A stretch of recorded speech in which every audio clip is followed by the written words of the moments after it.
Jack Frost et le bal des neiges.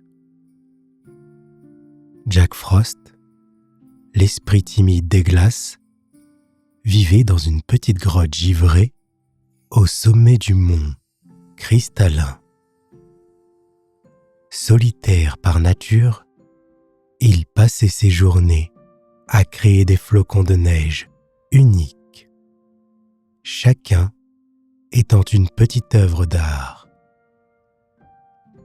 Ce matin-là, alors qu'il admirait ses créations virevolter dans le vent, un hibou au plumage de givre se posa devant lui, tenant dans son bec une enveloppe étincelante.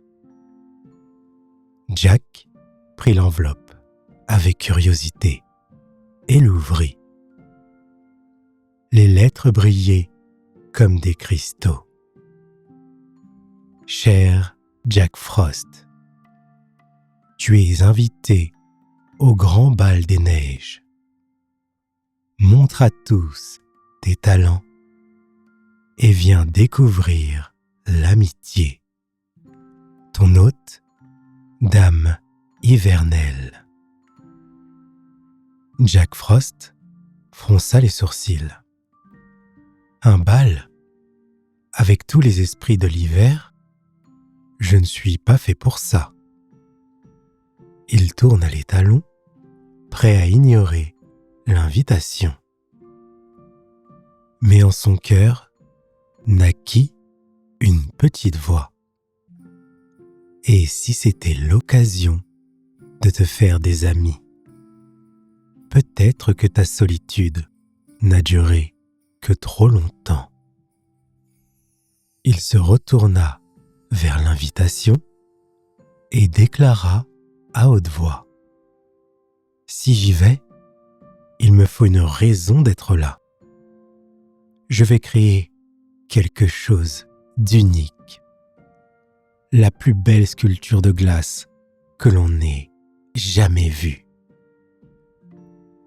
Jack commença à esquisser des idées, imaginant des formes qui captureraient la beauté de l'hiver. La veille du bal, Jack se mit au travail. Sur une grande étendue gelée près de sa grotte, il façonna un immense bloc de glace en majestueux cygne. Chaque plume était sculptée avec soin, comme si elle pouvait s'envoler au moindre souffle de vent. Il passa la nuit entière à perfectionner son œuvre, oubliant sa fatigue. Quand le soleil pâle du matin illumina le cygne, Jack recula pour admirer son travail. Les reflets du soleil sur la glace faisaient scintiller chaque détail. « C'est parfait », dit-il. Mais une pensée le troubla. Et si personne ne l'aime? Et si je ne fais que passer inaperçu, comme toujours? L'heure venue, Jack descendit la montagne avec son cygne.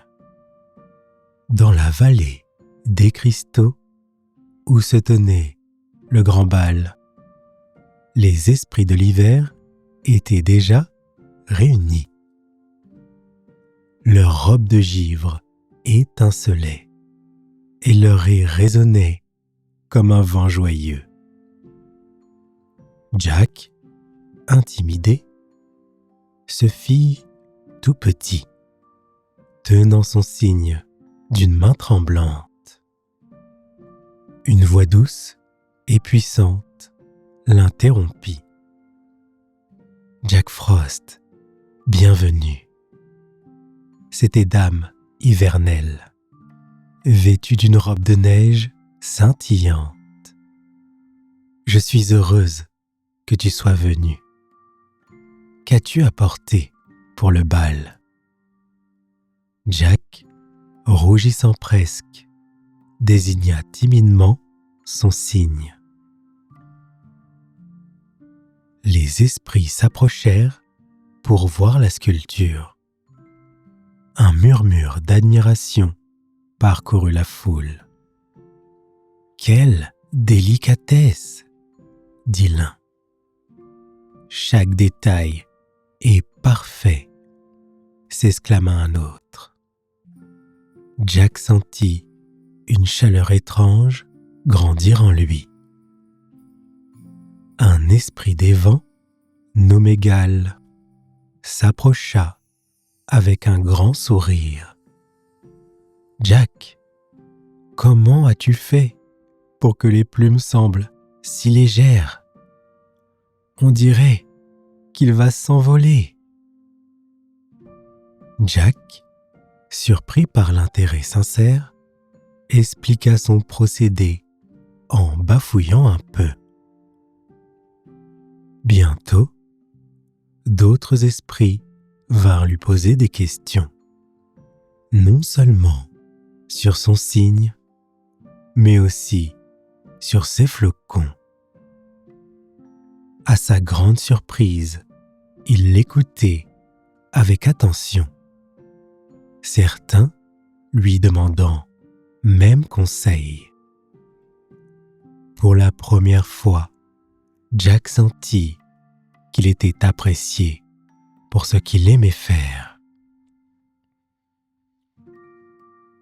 Alors que la nuit tombait, Dame Hivernelle leva son sceptre et déclara : « Le moment est venu d'élire l'œuvre la plus merveilleuse du bal. » Les esprits se tournèrent vers le signe de Jack, qui brillait sous les aurores boréales. À cet instant, une bourrasque douce souleva des flocons autour du cygne, donnant l'illusion qu'il prenait son envol. La foule applaudit et acclama Jack. Dame Hivernelle sourit. « Jack Frost, ton signe n'est pas seulement une sculpture, c'est une véritable œuvre d'art. Mais au-delà de ça, je vois que tu as découvert ce qui compte vraiment. Partager et t'ouvrir aux autres. » Jack baissa les yeux, ému.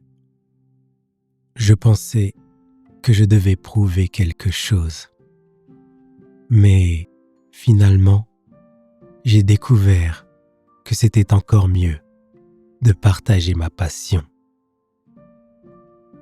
Il leva les yeux vers les esprits autour de lui, qui lui souriaient. Ce soir-là, Jack comprit qu'il n'était plus seul. De retour au mont cristallin, Jack reprit ses créations. Mais cette fois, il savait qu'il avait des amis pour les admirer et partager la magie de l'hiver.